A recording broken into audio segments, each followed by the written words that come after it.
You know, say boy, you're sorry when I'm in London. I listen to Feferity Radio with Your DJ style, Freestyle. my style, freestyle.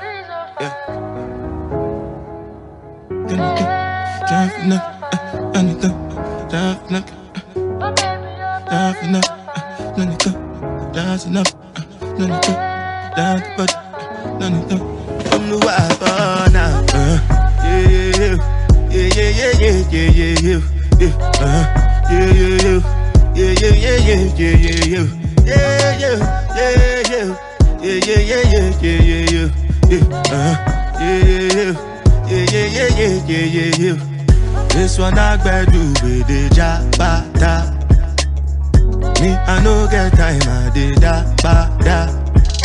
Dada cover my face, calling me la ba down. Biggie man, we know they wear a ba da. Tell me, my nigga, what's it gon' G-Wagon, all the Bentley, the girl them, ride the whip, I no fit, die for nothing. My nigga, what's it gon' be? G-Wagon, all the Bentley, the girl them, ride the whip, I no fit, die for nothing. Make you no say anything when you do, they must commend it. I can't come and keep myself. So anything when I do, I try to do on my way. I can't come and keep myself. Plenty so far we face. Just to make sure money day. But my people can go say I know one buy, I know one die, I know one payment. I want enjoy, I want job life, I want buy motor, I want build house, I still want to know. Tell me, my nigga, what's it gon' G-Wagon, all the Bentley, the girl them, ride the whip, I no fit, die for nothing. My nigga, what's it gon' be? G-Wagon, all the Bentley, the girl them, ride the with me, I no fit. Different things them happening, schemes and packaging. In a one night for shows, I'm juggling. Flow like the ocean, my boat, I'm paddling. Shadashin Appella, that's my bro, my family. Frozen dreams. When it comes to money, I take concentrate. Make I tell you straight, you are not my mate. If you become mission, I be head of state. But my people then go say, I know one buy, I know one die, I know one payment. I want enjoy, I want job life, I want buy motor, I want build house, I still want to know. Tell me, my nigga, what's it gon' be? G-Wagon, all the Bentley, the girl them, ride the whip, I no fit, die for nothing. My nigga, what's it gon' be? G-Wagon, all the Bentley, the girl them, ride the whip, I no fit, die for nothing. Oh no, now,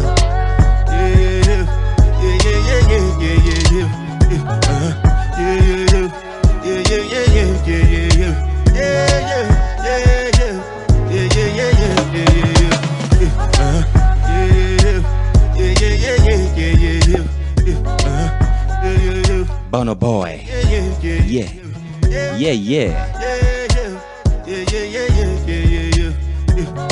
Well, let me get myself together.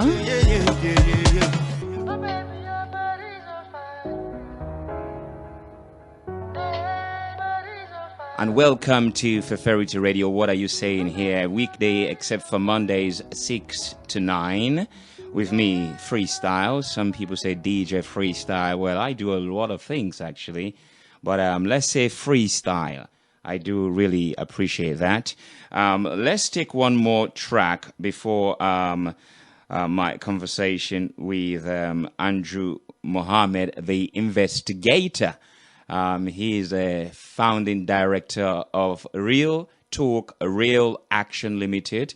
His company works in schools, colleges, and universities worldwide, delivering interactive workshops aimed at inspiring and motivating participants, mentor training, goal setting, study skills and techniques, identity.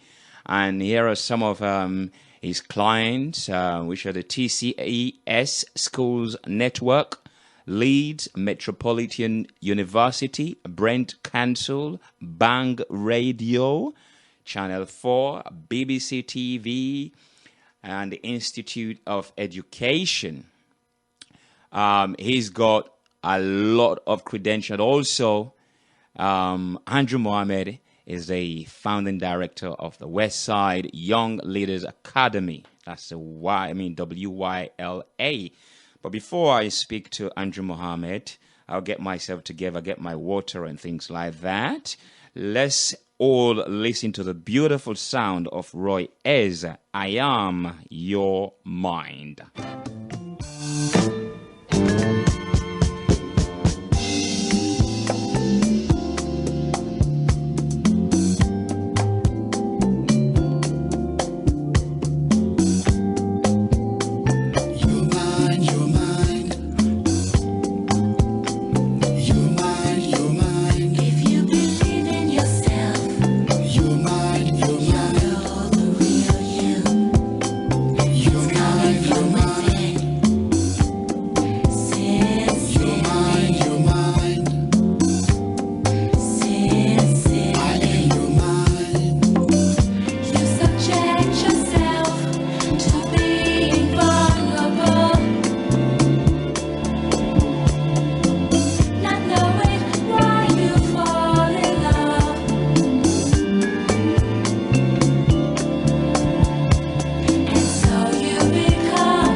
My sister, I am your mind. Within you is a never-ending magnitude of infinite strength, wisdom, and will. You travel my roads through life never knowing your own true reality because my thoughts remain like distant quasars. You abuse me, never letting me say and do as I feel. Our thoughts split from love affairs to choice of friends. We argue like two enemies, yet we are good friends. Now there are moments when we harmonize with each other and become one with nature and reality. But these times are few, when after you have replenished yourself, the fear of the truth sets in. We split and you start to run again. Running through women, men, jobs, people, and life, looking for the answer when I had it all along. But I smile, because I am your mind. I was your mind yesterday, I am your mind today, and I'll be your mind tomorrow. And as our end draws near, we will become closer. But you and I, we will never be one. For I will part from you, and you will part from me. You finding another mind, and I another soul. And we'll travel on and on. By the way, I need more than sex to nourish my equilibrium, but I do need sex. I also need sun, trees, stars, creativity, and love, but you saturate my soul with too much of one and not enough of the other. Therefore I cry. But why do we cry? Because tears cleanse the windows of our minds. I am your mind.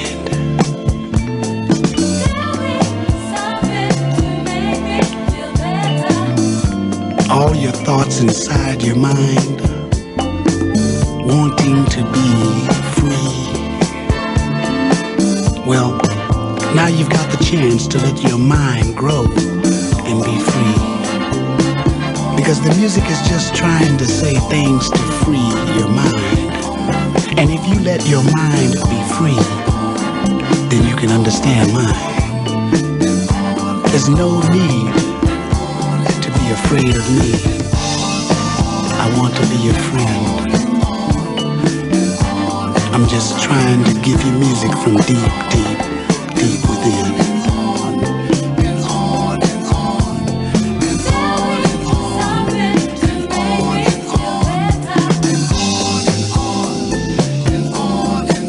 All of your dreams can become reality. My outreach is full, but you've only been turning me halfway. Turn me up an alpha delta and theta waves will spew from your pores.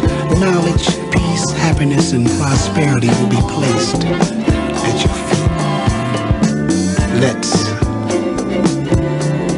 Let's create, solve, love, accomplish, and unify. Assalamu alaikum. Malaikum salam. Well, that's a beautiful sound, Royez. I am your mind. I know 0K really likes this one. The first time I played it weeks ago. Dedication to you. And to all those who are hearing it for the first time, Royez. And this is your nostalgic station, Feferity Radio. And my name is Freestyle. My special guest today, a founding director of the West Side Youth Leaders Academy. I'm sure you've heard about that. It's a supplementary school with a strong mentoring component. It provides tailored leadership programs for young boys between the ages of 8 to 14. And we're going to talk more about that. Like I said, Mr. Andrew Mohammad, the investigator, is the founding director of Real Talk, Real Action Limited, a company that works in schools, colleges, and universities, delivering interactive workshops aimed at inspiration, motivation, mentoring, achieving goals, study skills and techniques, and also identity. So Andrew Mohammad, the investigator, is with me online here at Feferity Radio. I want to welcome him on board Feferity Radio. What are you saying, Sir Andrew? It's always love, man. It's fantastic to be on this radio show. I'm a big fan of Royez, and I'm loving the show with Freestyle. Enough respect to you, and a man like yourself, you know, we don't really think that you have time to listen to music, but it's a really a great revelation to us here that Royez is your man. No, in fact, I had my Royez ticket. He's meant to be coming back to the UK in the next month or two, but obviously it's been cancelled now because of the lockdown situation. But I had my Royez tickets for him just for when he comes back to the U2 and to the the Jazz Cafe in Camden. Yeah. So yeah. I don't mess around my Royez, man. I love my Royez. That's the way, man. That's the way. So how are you this difficult time? How are you handling the situation of lockdown and the corona, if I may ask? Yes, brother. I mean, that's a very good question, King. And I've been trying to use this time productively. Sometimes, I'm not going to lie to you, I feel ashamed to say these words to you, Freestyle, but I'm actually enjoying my lockdown right now. It allows me to... I know that sounds bad, and please forgive me for sounding that way. No.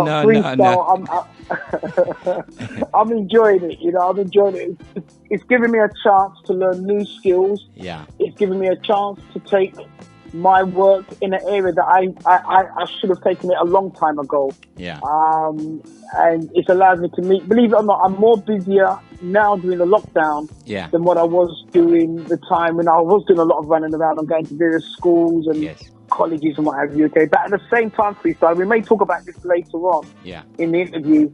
Out of this lockdown, there is going to be a price that's going to be paid. You know, it's not going to go back to how it was before. There's going to be what they call a new normal.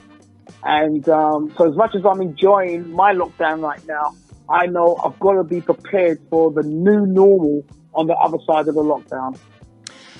Right. And that's the thing. I mean, because when you said, you feel ashamed, and I was laughing because it is true for a lot of people. I'm sure people in the sport industry, in the music industry, things that you travel a lot.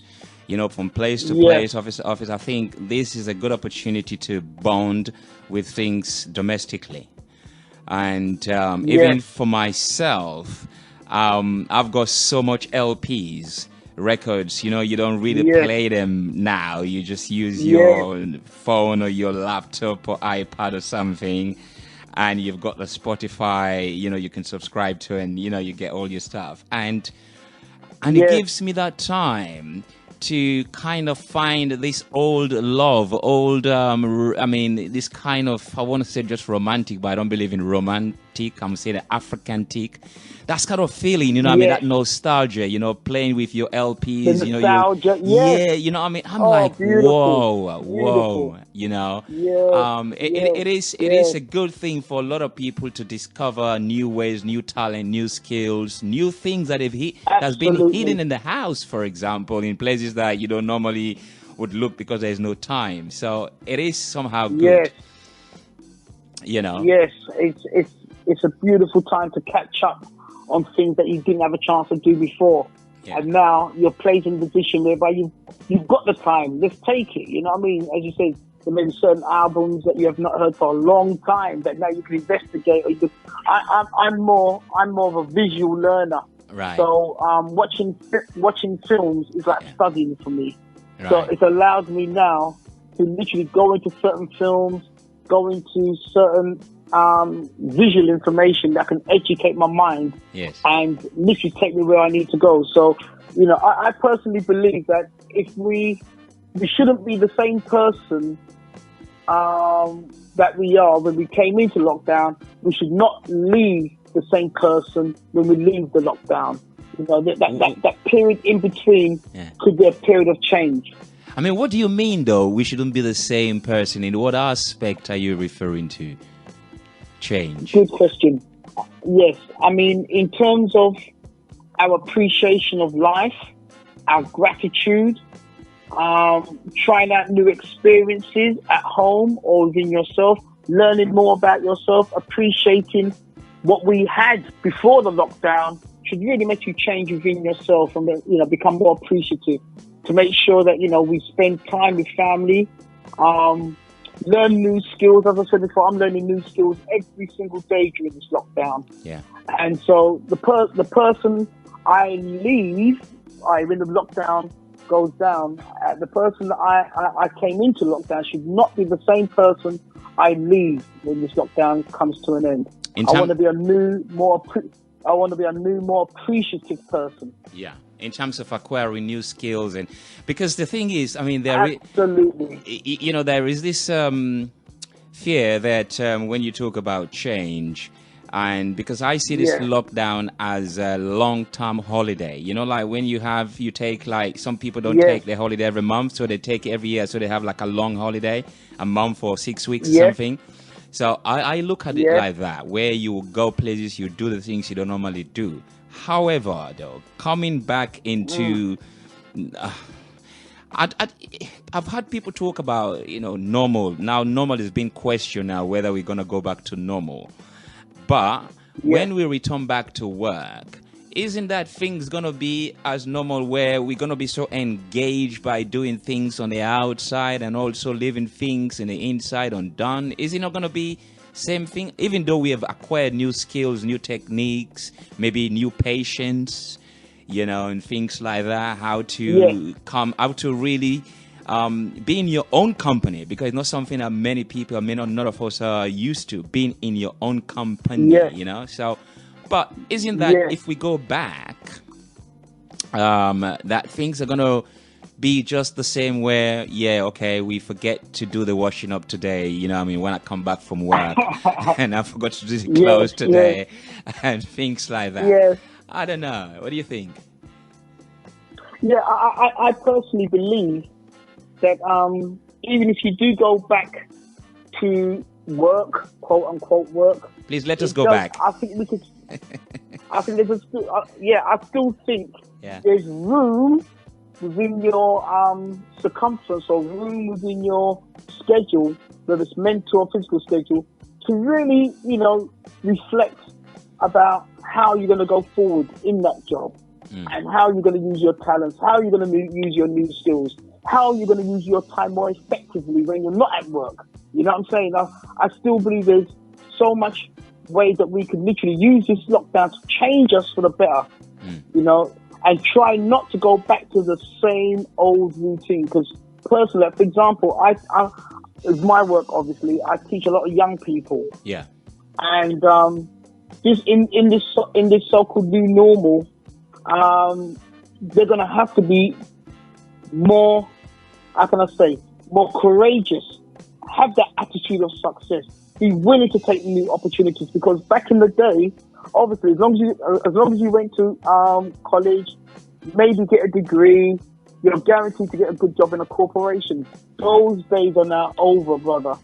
You know what I mean? Even the corporation people are not confirmed to even have a job by the time this all finishes. It is going to be a massive, mega shift in the world economy. And so therefore, we can't just rely on the same old job we had yesterday. We've got to now step it up to a new, to bring out the even more talent within ourselves and be a bit more courageous in our attitude. Yes, indeed. So, I think we're forced to make ourselves a better person in all respects. It is true. Let's talk a little bit more about, because I gave a very short, biograph about, background about your endeavors as, you're the founding director of Real Talk, Real Action, a company that works in schools and colleges and universities. And also, like you said, you are the founding director of the West Side Young Leaders.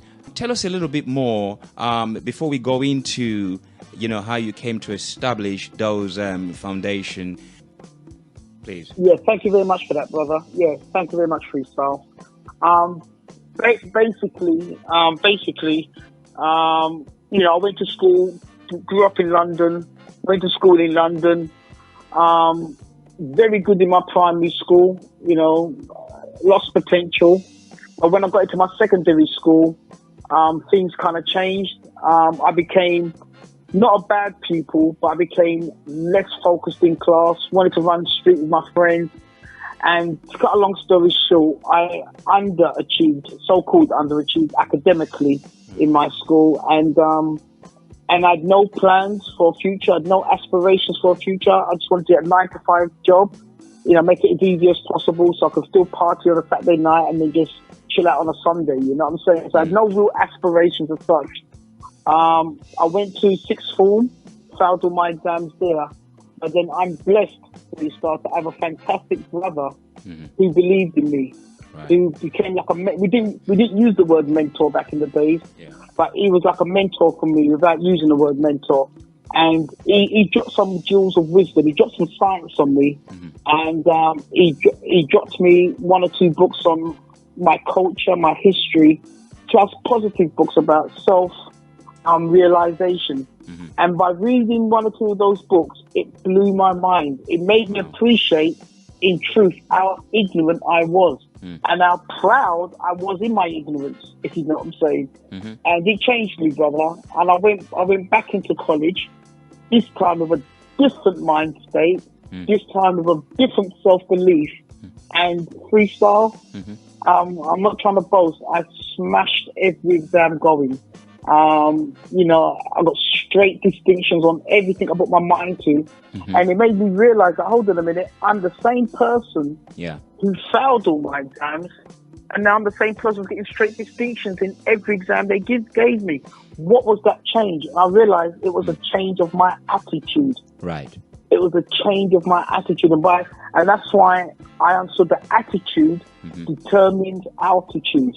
Yeah. It's not really about your exams. It's about what's your attitude to life? What is your attitude to yourself? So with that realization, I went straight into the corporate world.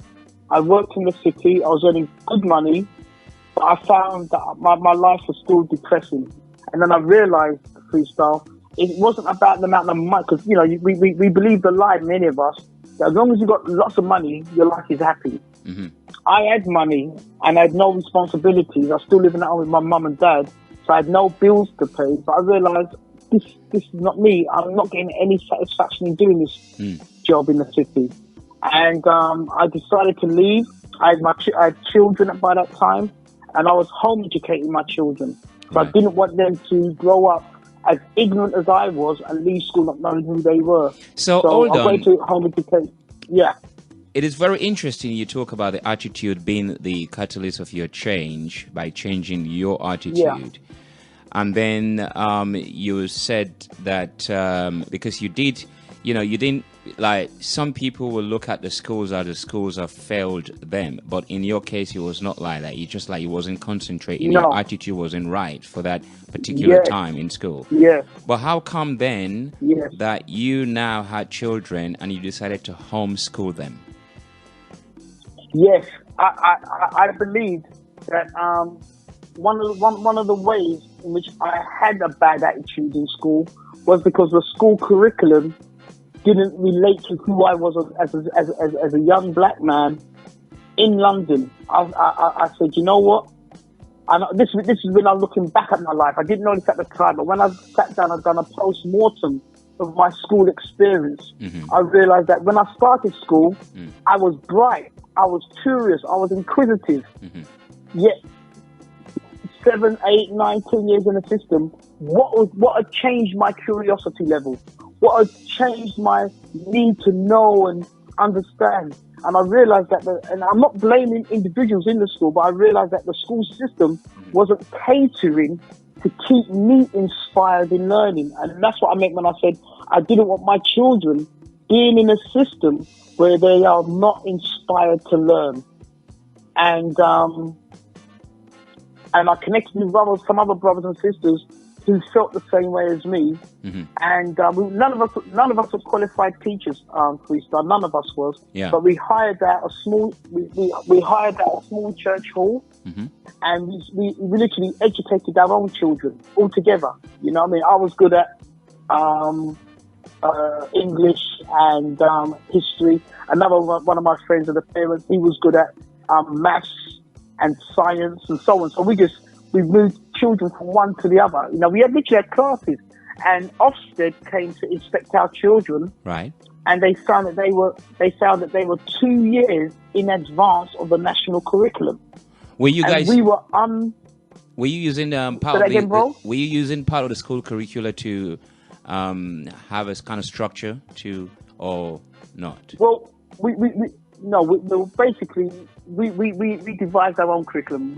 Our curriculum was catered to what we believed our children needed to know. So we did teach them a lot of the state education, when it came to the maths, the science, and everything, but we gave something extra. Yeah. Because we taught them a lot about their history, their culture. Right. We taught them things about like Tony Robbins, for example, or Des Brown. We taught them about self-improvement. We talked to them about improving their minds and the ability to know more. So it was using the state education system, but tailored and added to with extra ingredients for our children. And so one of the things that we done successfully, even though we were not qualified teachers, but we left our children with a desire to know more. Right. We left our children. Until what age? I mean, what age were they? I mean, in range. They were aged up until the children were aged anything between 4 years old and about 12, 13 years old. Right. Yeah, we didn't have the secondary part yet. So what we believe is that the first 7 to 11 years are the most critical for a child's development. Yeah. And so with myself, with my children, they went on to state school afterwards, but we believe that the first 7 years of being with us laid the foundation. So by the time they went to state school, they went there with a particular mind state. Yeah. They went there with a particular understanding that they are, the world is bigger than London. The world is, the oyster. So all of my children, as I said, Ofsted inspected the children, and they were amazing. They were 2 years in advance of the national curriculum. And schools and other parents heard about it. They will contact me for private classes to go to their homes.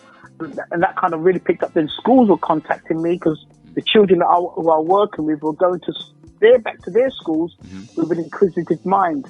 Right. And so schools started to contact me directly to come into their schools and work with some of their children. And it just grew from there, brother. And that's how I established my company, Real Talk, Real Action, whereby we go into schools, colleges and universities all over. So it's taken me around the world, all over the UK, all over Europe, parts of Africa. We've taught in Canada and America. So it's been a fantastic journey. I'm not going to ask you, whether you've attempted to attempting to open up a school here in the UK. What I'm going to ask you is, because I know probably you have, what are the difficulties in enabling a black school to be established here? Honestly, brother, that is a fantastic question, because what I've got at this present time is a supplementary school. It's not a full-time school. I'm actually in the process of working with a team over the last year or so on establishing our full-time school. But believe it or not, I would say that one of the hardest obstacles, believe it or not, is ourselves, brother. It's convincing us as a community that our education is fundamentally important. That no matter what we're doing today, if we're not thinking about our future, i.e., our children, and what we're catering for them today, is absolutely paramount, then all what we're doing today is a waste. And to me, it's about creating a community within the African Caribbean community, especially, that we will put education before everything else. And it's about explaining that and making them appreciate that. Because with that, no matter what obstacles the government may give us, we can overcome each one of those things. We've got so many experts within our community. We've got fantastic maths scientists. We've got fantastic social studies scientists. We've got fantastic political scientists. But it's about bringing us all together within a community and understanding that we must build a new education paradigm. And it's my vision, Freestyle, is not about one independent school. It's about a network of schools.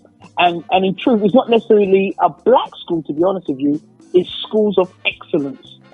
We want our children and any child to be able to come to our school and they get excellent quality. Yeah. You're right. I thought when we start with the Black Initiative, so it is imperative that, like you talk about the foundation of a child, between the ages of, 0 to 7 is very fundamental to grasp, their fundamental knowledge about themselves and then the environment and, and absolutely. However, though, what I was saying that, what is stopping, say, an individual who has the capacity, the financial backing to be able to say, okay, build a school, purchase one of these old warehouses, as they used to do, or old church, wherever, and then turn it into a school. And with that, enabling or trying to promote the school within the community or within people who are interested.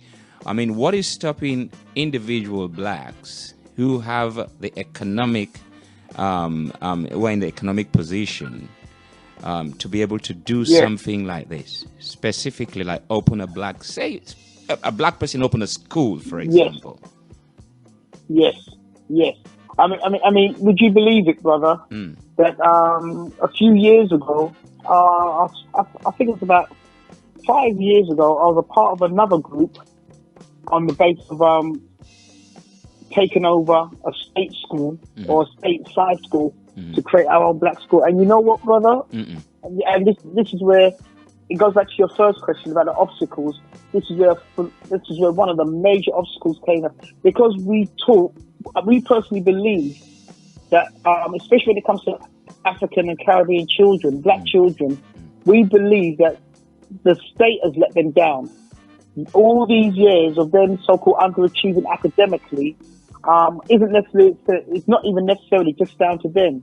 We believe the system has let them down. So we wanted to build our school, and believe it or not, brother, we had financial backing in the millions.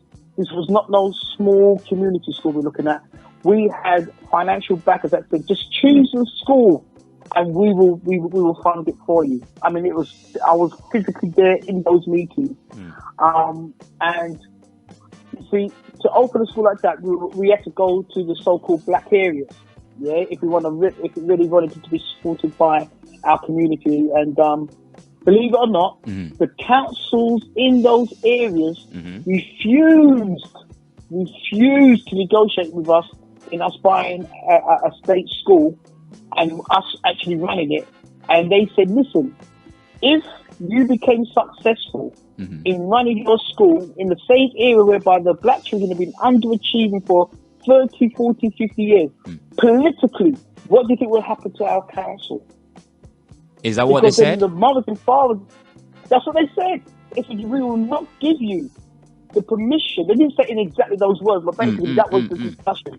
They said that if you were successful in turning black children around and poor white children around, yeah, in an area whereby there's been systematically been let down, then literally politically, you are going to cause so much trouble for us here. So you know what I'm trying to say? To the parents, everyone will be asking questions. Why are these people successful? And yet you've had 30, 40 years of letting our children down in this area. They said they don't want that headache. And we went to several different boroughs, brother. And we had the financial backing, so the money wasn't a problem. So why is it that some Muslim communities, organizations are able to establish one, and yet you're saying that the council turned, a group of black entrepreneurs with good initiative to impact education within this community as well as the country at large? Yes, that's a fantastic question, brother. And the answer is very simple. The Asian community, whether they're Muslim, Hindu, Sikh, they have what's called political clout as a collective and economical clout, brother. Once you've got economical clout as a community and you're working as a community, then you can make movements like that. You'll make sure that your people are in the council. Your people are and they are unashamedly supporting their own community. That is where we lack ourselves. And that's what I said to you before, originally. Until we can create a community whereby economically, politically, and spiritually, not religiously, because religion separates us as a people, but if we can spiritually come together, then, brother, we understand that the power is with us. But it's our own economical disunity. It's our own political disunity that allows us to be treated the way we've been treated. Once we unify, it doesn't mean that we all have to agree and like each other, but once we can agree, even to disagree, but politically come together and economically come together and use it as one fist, one clout, then, brother, it's all over. So we can have our schools, we can have our universities. Believe me, brother, it's not that hard. I mean, also, do you believe that those black individuals in the position of authority somehow in different institutions, if they were to initiate these project, for example, initiative of like building schools, and say they have a conversation with you, you think that would be possible? Compared to like people like yourself from the grassroots want to initiate that, and there are also black people on top in different position are probably not in support of that. Do you think that's where the misunderstanding lies? Yes, I mean, absolutely. It's about getting the right balance, brother. And as I said, I'm working behind the scenes right now on basically what you just stated. I'm working behind the scenes, so I don't want to name names and name what I'm doing, because once I find you make your plans too public, that's when it stops. The forces will stop it. And so we are now still working behind the scenes. We've got some connections working behind the scenes, and we're doing exactly what you're saying right now. But again, if we had that economical, political as a community, then it makes it 10 times easier, brother. It makes it 10 times easier. So you and more efficient and more quicker. Yeah, I mean, this is the thing, because when I spoke to Glenroy Watson yesterday. Very, very interesting conversation. Fantastic. You know, an insight into Love that, brother. Yeah, definitely an insight into racism. Not only that, but an insight into systematic, you know, setting up of racist activities. When he was talking about the Victoria line, when they opened the Victoria line, and because, you know, at that time there was a lot of black men who were train drivers, and so therefore what they did in order to make sure that black people don't get the job was to extend the experience of their so they knew that if they extend their experience to maybe 10 or whatever years, there will be no black person who will have that, and as a result you have a lot of white people who are taking it. But you know what he was saying, that, you know, it gives the opportunity for black drivers to become managers, and even that as well. So there is every step there is systematic programs to devise racism in order to create this sort of chaos. I mean, why is it though? You talk about spiritual, awakening, you know, of ourselves, not political, so, and I mean not religious, but spiritual awakening. No. Why do you think though? I mean, we should be asking this question, and we should be really, I think the more we speak of our own truth, you know, I think the better for us as a voice, because it is not the experience of one black person. It's not the experience of two black people. It's not the experience of 2,000 years. I mean, you know, in 45. It was not the experience of 1948 or 67 or 72 or 84, 85. It's not the experience of that. It goes way beyond that. Way back. So why do you think that, if I could say, because we live in England and white are the stable people, I mean, you know, which the government and institutions favor more than black, why do you think that is this dislike of black people, even though there are blacks who've born here, have generations of children? Don't talk about those who've come from Africa. Let's leave us alone from there. But why do you think, for those who are born here, there is so much dislike about the color blackness? Let's go deep, man. Let's go deep. Yeah. It's our experience. I love that. No, you say, why do we? So, could you ask that question again? I just want to make sure I understood exactly what that question was saying. Right.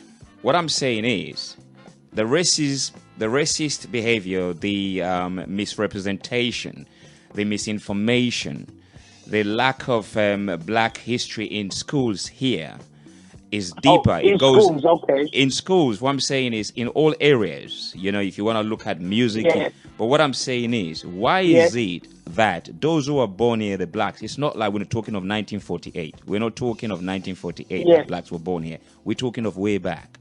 So by now you expect that everybody's got used to everybody. Everybody treat each other as one. Why do you think, if you want to put, I don't want to say hatred, but why do you think the dislike of black people getting the same equality and position as the white person? As a person who was born here, why do you think so? Yes. Now I understand. So why is it that you say, why is it that other communities? Why is the white community, you know, those in power, the white community, right? The government. Yeah, exactly. Yes, why is that? Why is that? Because I cannot answer it. I wasn't born here. I've got children here. Maybe they can answer it. But I wasn't born here. And I'm trying to really fathom the idea that, you know, this is happening. You know, I'm looking from an outside. I'm a black man here, but I wasn't born here. But looking at the discrimination between those who are born here amongst themselves, white and black, it baffles me. Yes. Now, brother, that is a deep question you're going there, yeah? And it's a beautiful question, brother, because there are so many different levels to that question. But you see, for those who are the ruling class, yeah, and they don't play, they know us. And this is a sad reality, brother. They know us better than we know ourselves. Eh? They have the true. They have the. Sorry, brother. You said they know us better than we know ourselves. Yes. Right. As a collective. Okay. They know that when they came to Africa, there was advanced civilizations there before slavery. They know all of that. You see what I'm trying to say? Right. They know that the true builders, for example, everyone talks about ancient Egypt, ancient Kemet. They know that the true founders of ancient Kemet, Egypt, were Africans, Nubians. They know that by nature we are a scientific people. They know by nature that we've given the world science, spirituality, medicine, pharmacy, optics. They know all about that history. They know when they study their history, brother, even as late as the 7th, 8th century, right up to the 14th century, black people controlled Europe under the Moorish civilization. They know all of that, brother.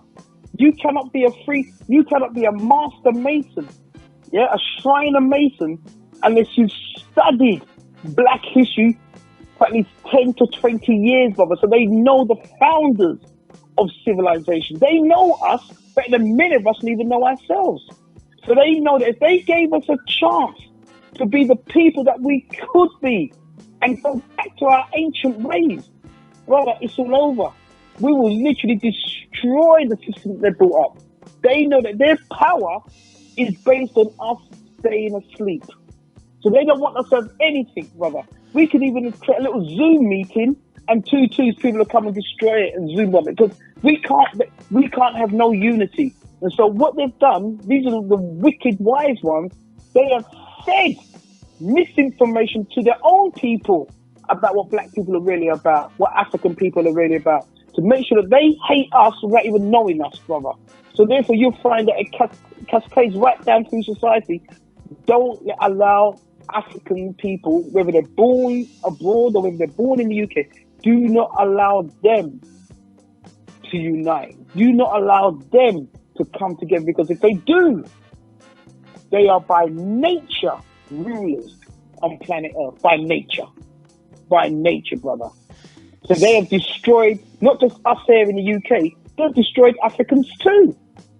You know what I'm saying? Many Africans don't know their history, brother. Many so-called people from the motherland have lost who they really are. But I'll tell you something, brother. The cream, by nature, rises to the top. You can have a bottle of milk, you shake it up and down, give it time, the cream will rise to the top. And I'm saying right now, as African people, home and abroad, yes, we'll be shaken. Oh. You're talking about infinity, and we'll be back as rulers again. Okay, you just fitted there a little while. I hear you, and I hear what you said. They cannot allow us to have anything, brother. They cannot allow us to. Again, I mean, it's like, I hear what you're saying, and I respect that. That is a line that we've had time and time again of people who are already mostly there. And looking at that, I'm thinking that, well, if I allow all my brothers to come in, they're going to cause problem in the party. So it sounds to me like that. So therefore, I think is the hesitation of one in there, of a black person in that party, and don't want too many black people coming in. It sounds to me like that. Because the reason I said so is if they've taught in white European studies that Africans or about black people, so and so, they're not really clever. There's a clip of, you've heard so many white intellectuals or, people saying that black people are not intelligent and so on and so forth. Fine. However, this is a time of information age where you have to just Google anything and you'll get the answer. And I think by now, even those who have been misled are now understood why and the reason they were misled. Okay, but again, to say that if we know, like you're saying, that because of we are natural rulers, that's why they're stopping us. even though when we're trying to create on our own in this country and make things for ourselves, right? If you're saying so, then what about those other group, white group, who are not creative, who are not in any way, inclined to do anything, but yet they will wait for a black person to start something, and then automatically they jump in it and hold their hands to go and get, whatever manner they need in terms, using them as a token. My point is that if they know and we know, why do we want to be in their party? I understand that. You know what I'm saying? But you see, brother, that makes sense. We need to come together amongst ourselves and do for self. But you'll find that number, that how many times we come together, you'll always find disruption that will follow. And sometimes it can come amongst our own people. That's the sad thing about it, brother. It's not strictly a colour thing in my eyes.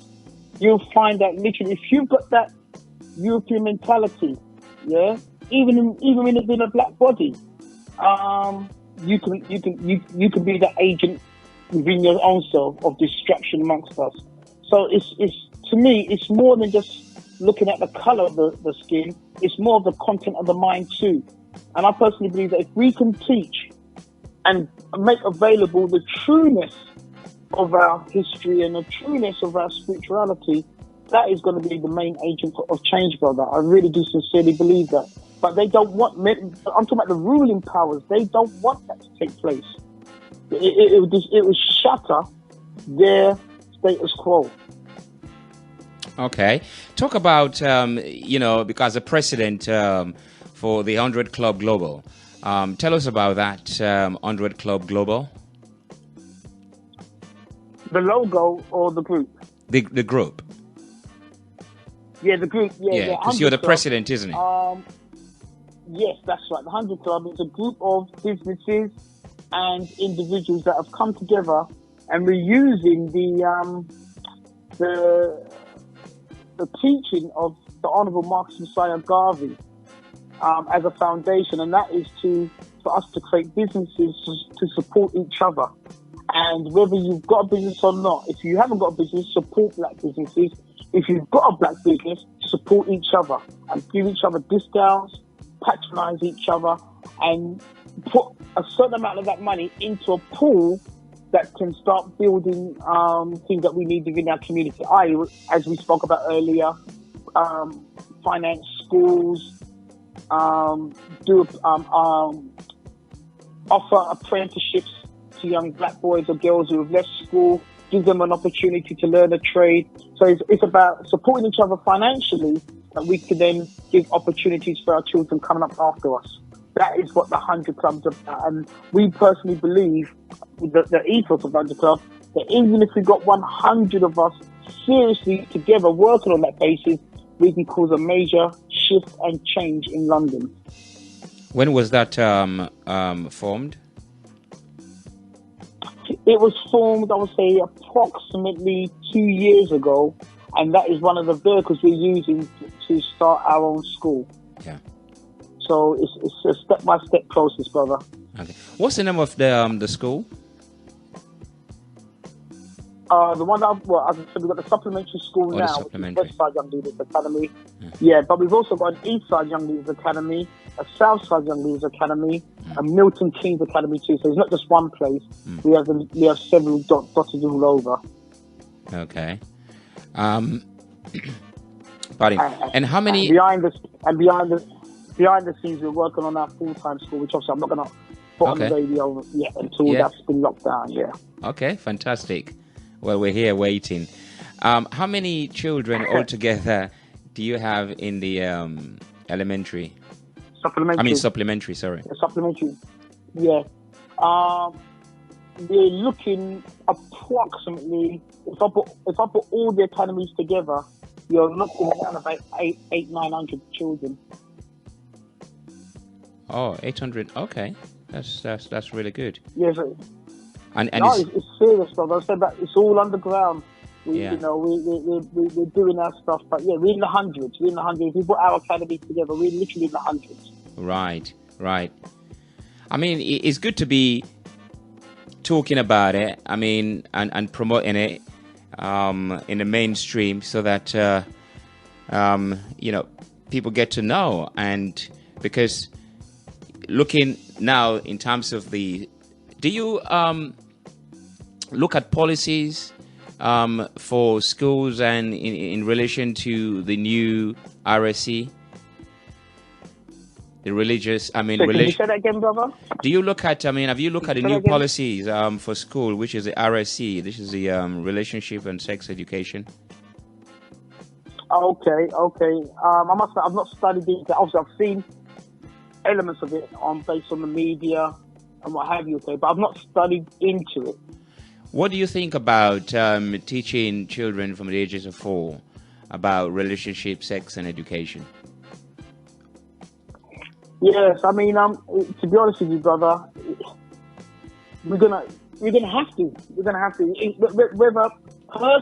agree with it or disagree with it is irrelevant now. To be honest with you, brother, until we can create our own paradigm, we're gonna have to build it in conjunction with what the system has allowed us to. To be honest with you, and I know that may not be an answer that most people want to hear. I personally. If you're talking about my personal views, it's irrelevant to what the system says we're going to have to do, brother. It's just irrelevant, my personal views. We're going to have to, obviously, and from what I've read, as I said, I've not studied into it. The head teacher has a lot of governance or say on how it's actually done. So maybe we could do it in a way that, we could tick boxes, but we can also still keep our African culture and paradigm within us. But until we can create our own system altogether, we're going to have to abide by the laws of the land, brother. I mean, this involves teaching them about LGBT, the whole shebang about, education on that and sex, not just between man and woman and everything. So. Are you saying something that we have to get on with until? Yeah, brother, as I say, one of the things that I'm very strong about is that we have to abide by the law of the land. And obviously, as I said, I've not fully to depth into the relationship classes. I just haven't, so I don't want to talk out of ignorance. We will look at it, and we'll have to follow the law of the land. That's all I can think of. Okay. This is a text message here from Lorna. It says, can the council deal with private schools in the same way? If they can't, would you think of opening a private school? You're listening to Freestyle here on What Are You Saying for Feferity Radio every day, apart from Mondays, 6 to 9. And my special guest today is Andrew Mohammad, the investigator. Welcome back, Sir Andrew. Sir Andrew, welcome. Yes, sir. Can you hear me? Yeah, I can hear you. Yeah, I'm here, brother. I'm here. Sorry about that. I know you got to go very soon, but we'll make it short. This is a text message that came in from Lorna, was asking about, can the council deal with private schools in the same way? If they can't, would you think of opening a private school? Yes. Initially, we're now doing a private school now, but in the one I referred to earlier on in our conversation, it was going to be half private, independent, I should say, and with state subsidy as well. So the government and certain authorities were going to help us fund certain elements of it as well. Hence why they could say to us, you're not going to do it here.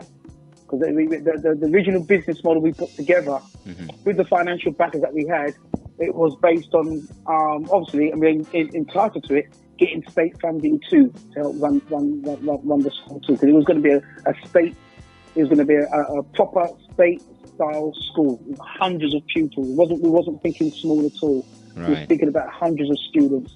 Hence why we needed state backing and council backing too. Yeah. Tell us about the Heathen Truth tours. You've been doing that since 1994. Yes, please. Please. Yes, with the Hidden Truth tours, which we started way back, we've done tours to all over the world, Spain, Ireland, ancient Egypt, Kemet, I should say, and various other places. And it's about teaching what we call hidden truth. Teach the truth about African civilizations and our contribution to civilizations, but physically in being there. So we'll take you to those places. We do talks in the by the pyramids. We take you through the Valley of the Kings and the Queens. So it's not just theoretical. Now you're seeing it for yourself, and we provide the evidence. Plus, there's a holiday involved. So we used to do a lot of tours called Hidden Truth tours. But also we've kept up is the Hidden Truth lectures. So throughout the last 20 years, we've been doing Hidden Truth lectures in universities, community halls, churches, schools, and whatever, okay? And it's been absolutely brilliant. We have now, because of the coronavirus, we've now put Hidden Truth shows online on our Zoom. So if anyone listening would like to hear more about our Hidden Truth lectures, and it's fantastic. It's based on motivation, inspiration, and identity and history. Please, you can find out details on Facebook. Just look under Andrew Mohammad, so MUHAMMAD, Andrew Mohammad on Facebook. Or you can find us on Instagram, _investigator 555. Or you can find us on Twitter, investigator 555. But there's a whole revolution taking place. And we've got a lot of brothers and sisters who are literally linked into our Hidden Truth. We also work with Leon Marshall, who runs Hidden Science Academy. And we do a lot of joint work with him. And we do a lot of collaboration work with Tony Warner and Black History Walks. Yeah. Yeah. And also you're one of the leading figures there of the Mayor of London's mentoring program. Tell us about that. Yes, the Mayor's, well, that's finished now. That was, believe it or not, I was working with Boris Johnson, so I know him very well.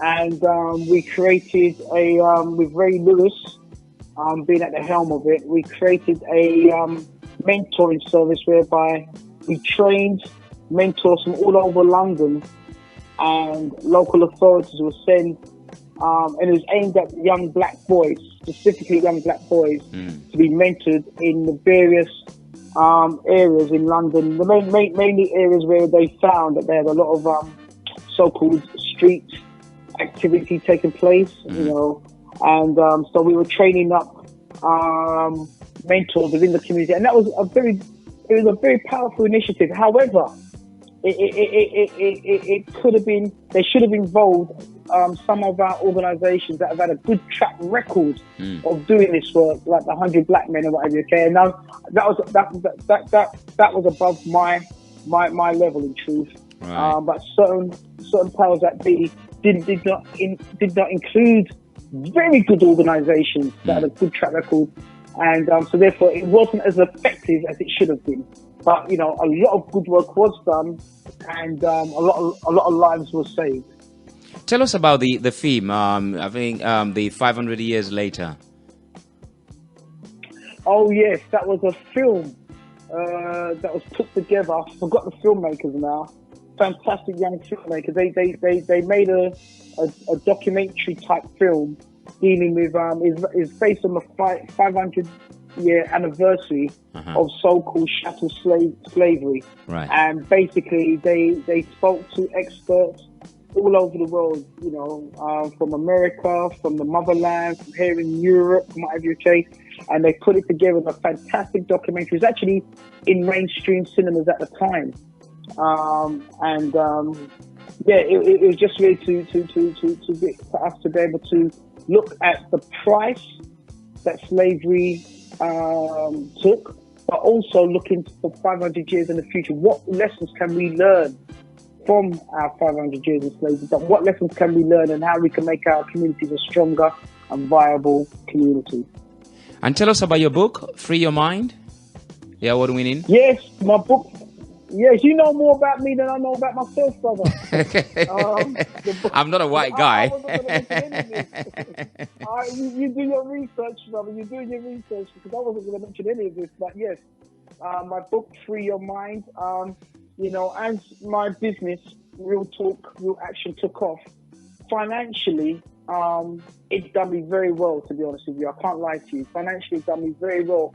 But I always thought at the back of my mind, how am I going to stop young people making the same mistakes that I made when I was at school? How come 20, 30 years since I've left the school system, I'm still finding potentially very bright children leaving school and having no knowledge of who they are, lacking self-respect, self-love, and whatever your case. So I decided one of the ways that I could help alleviate this problem is by writing a book. And I wrote this book in such a way whereby it's a message to me when I was 16, 17, or 18 years old.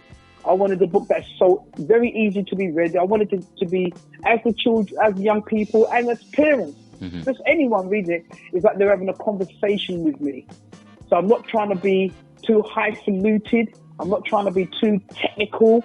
I'm not trying to speak a language they can't understand. So I wrote Free Your Mind as a way of trying to speak to my brothers and sisters, no matter where they may be, about how beautiful they are, how powerful they are, and that their mind is the most complicated and yet most powerful entity in the universe, apart from the Almighty. I really like your endeavors, man, and your resilient to do the things that you're really passionate about. Before you go, can I please ask you to do me a favor? Yes, sir. You know, you're the director of Real Talk, Real Action, and your client, one of your clients, is the BBC TV, right? Yes.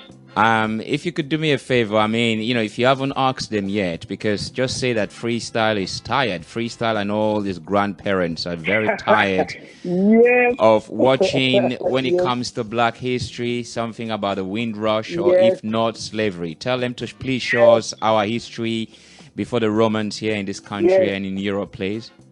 Yes. Yeah? Yes, I will definitely do that, brother. Definitely do that, brother. That's real talk, man. That's real talk, because our grandparents have been paying a lot more money towards TV license, even though I don't have TV. So, but I just want to speak on behalf of all our older Black folks in this country. They're tired of watching this thing. Please let them watch something new and inspiring and motivating. Absolutely. Yeah. I second you in that, brother. I second you in that. Yes, sir. Well, thank you very much. I mean, anything you want to leave with us? I mean, in this time that, you know, a word of comfort, a hope? Yes, I mean, all I would like to say is Freestyle. Yes. I love your spirit, brother. I can see you're very knowledgeable in your facts and your figures and your perception. I love that, brother. And I'll say to all the listeners, keep tuning into Freestyle, man. The fact that the brother's playing Roy Ayers, wow, you know, that tells me so much about a beautiful soul like you, brother. The other thing I would like to mention as well is for everyone that's listening, the biggest disfavor, the biggest insult you can do to the upliftment of our people is to underestimate the power of who you are and your worth to our struggle. Do not underestimate yourself. Once you do that, you're literally doing a disfavor to your community. You are more powerful than what you think. Keep studying your history. Keep studying who you are and why you do the things that you do, and find what is your mission in your life. It's more than a 9-to-5 job. It's more. That's what I'm going to say to everyone. It's more than a 9-to-5 job. There's a particular reason why you're on this earth, and you will not feel at peace until you find that reason. And once you find that reason, then your duty is to make this world a better place.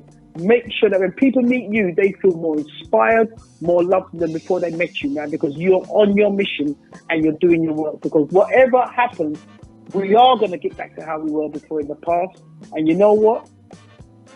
You are going to be a part of that salvation.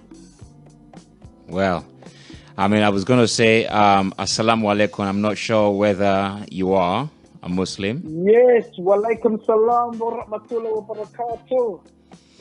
Thank you very much. Sir, I'm here. Andrew Mohammad, you, the investigator, founding director of Real Talk, Real Action. Thank you very much for being with us here on Feferity Radio. Thank you very much, my king. Yes, sir. Always love. Keep up the great work. And we pray for you, and we hope that you know, the school will be completed, and we'll be really obliged and be pleased to talk about it and announce it here on Feferity Radio. We'll make sure we'll invite you to the opening day, brother. My pleasure, sir. Thank you very much. I look forward to it. Thank you. Thank you. One love. One love to you, Take sir. it easy. Yes, sir. Bye-bye. Bye.